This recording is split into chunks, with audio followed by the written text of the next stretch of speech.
À quoi doivent s'attendre les Témiscabitibiens en ce jour de vote et quoi savoir de l'accident mortel qui s'est produit à Rouyn-Noranda? Voilà les questions qu'on s'est posées pour vous.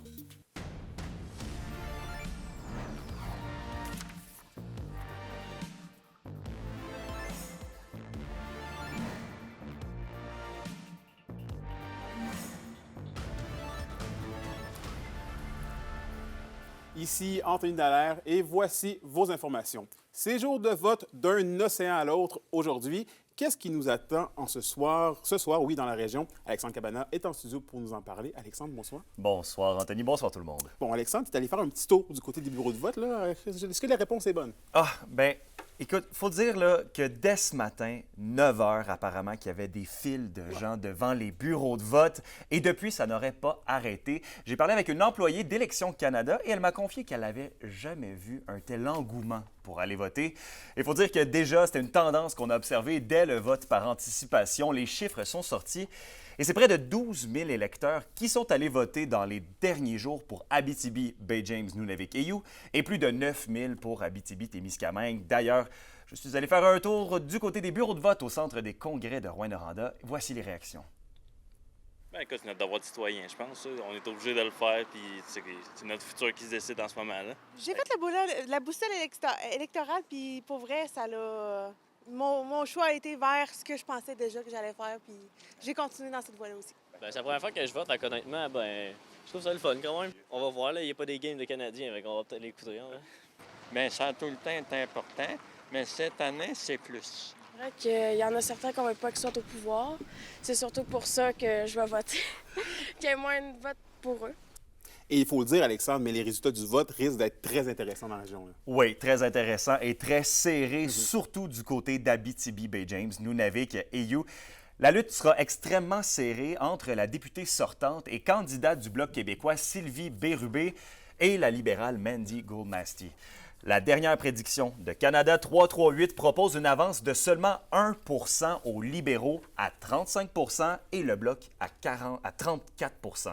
Et pour ce qui est de la circonscription d'Abitibi-Témiscamingue, Sébastien Lemire serait toujours dans la chaise du conducteur avec 42 % des intentions de vote. Les bureaux de vote qui seront ouverts ce soir jusqu'à 21 h 30. Et je serai moi-même du côté de Rouyn-Noranda toute la soirée pour suivre les développements entourant les résultats et aller aux réactions du côté des candidats d'Abitibi-Témiscamingue. Et notre collègue Félix Blaquer sera des nôtres demain pour faire la même chose, mais du côté de Val-d'Or. Bon, bien, parfait. Merci beaucoup, Alexandre, et surtout, bonne soirée. Merci beaucoup.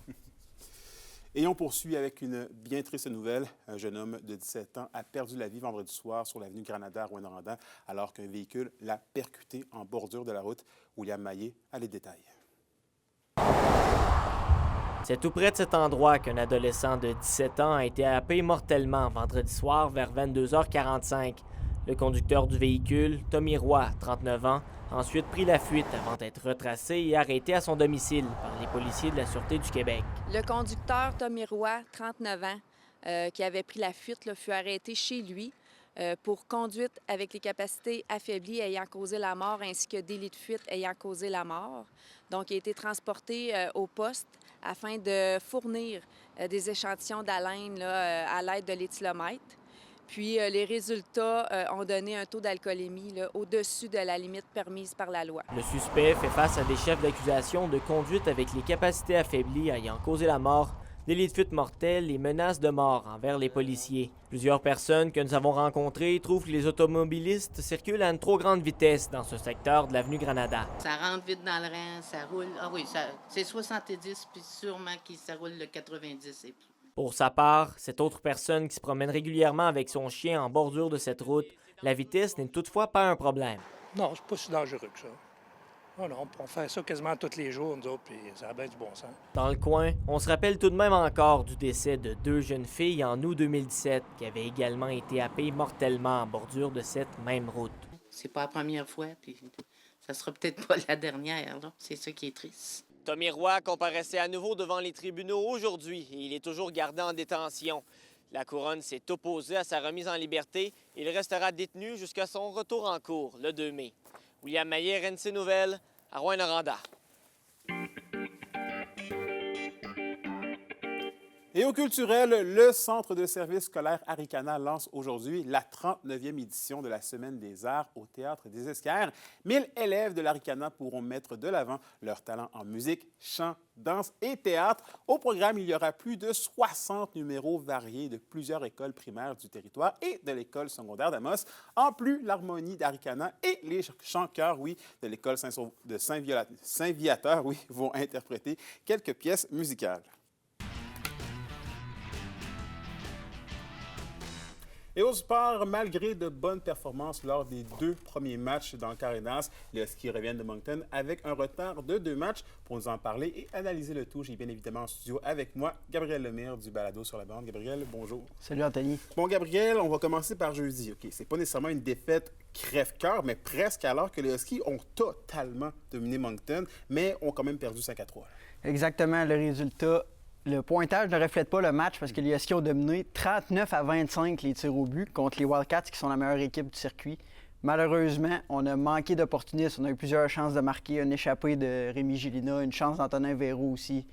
On n'a pas été capable de concrétiser, c'est ce qui a fait la différence dans ce match-là. Oui, puis il faut, tu viens de le dire, là, on a manqué d'opportunistes, puis manquer d'opportunistes en série, ça ne pardonne pas. Là. Exactement, exact, parce que tu n'as pas le droit à l'erreur, surtout dans le corridor contre les Wildcats, qui ont une excellente force de frappe. Pardon. C'est une équipe qui ont marqué leur but en début de période. C'est souvent une équipe qui marque des buts en début de période, donc si tu manques tes chances, ils vont te la mettre dedans. C'est ce qui est arrivé avec les Huskies. Malheureusement, ils perdent 0-2 dans la série. Oui, et surtout qu'il faut le rappeler, mais c'est la meilleure équipe au Canada, en fait, là, dans le hockey junior majeur. Oui, exactement. Et pour vendredi, maintenant, encore une fois, on y a cru, mais les Wildcats ont eu le dernier mot 2-1 là, dans une victoire. Exactement, les Huskies qui avaient les devants 2-1, qui ont perdu 2-1, mais qui avaient les devants 1-0 après 2 périodes. Puis en troisième période, 2 buts en début de période des Wildcats, encore qui ont profité de leur chance de marquer. Opportunisme, et c'est ça qui a fait la différence. Les Huskies qui ont passé près, mais malheureusement, c'est pas arrivé. Et là, on perd 0-2. Oui, mais on a quand même, justement, vendredi, on a eu un but compté par Bill Zonon. Qu'est-ce que tu penses peut-être de la brigade offensive? Là? Est-ce qu'on manque de jus, là, rendu là? Est-ce qu'on ne score pas beaucoup de buts? Là? Oui, bien, je dirais pas qu'on manque de jus. Je pense que c'est les Wildcats aussi qui jouent bien, bloquent beaucoup le centre de la patinoire puis leur devant du filet. C'est dur de rentrer là pour aller. On a beaucoup des petits joueurs aussi, on n'a pas une grosse équipe, donc aller là, c'est pas toujours évident.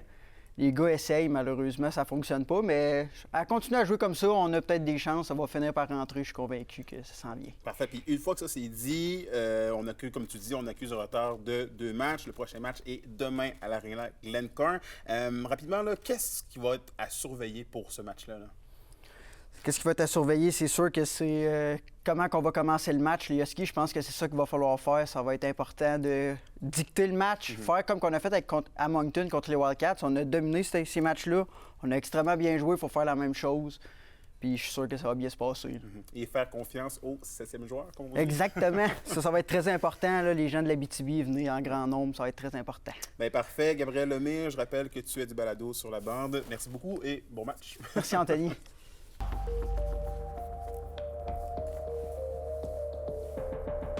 Et à la météo de l'Abitibi-Témiscamingue pour ce soir et cette nuit, c'est partiellement nuageux pour tous les secteurs. Une alerte de pluie verglaçante est en vigueur pour l'Abitibi, alors qu'on attend de 5 à 10 mm de pluie. Les minimums seront entre 10 et 11 degrés Celsius. Pour la journée de demain, c'est de la pluie pour tous les secteurs avec des risques d'orage pour le Témiscamingue. Les maximums seront de 18 degrés Celsius. Et finalement, en aperçu pour mercredi, c'est du soleil avec des maximums de 7 degrés Celsius. Et voilà, c'était vos informations régionales. Merci encore une fois d'avoir été des nôtres. Nous, on se dit bien évidemment à demain pour la suite des choses. D'ici là, prenez soin de vous.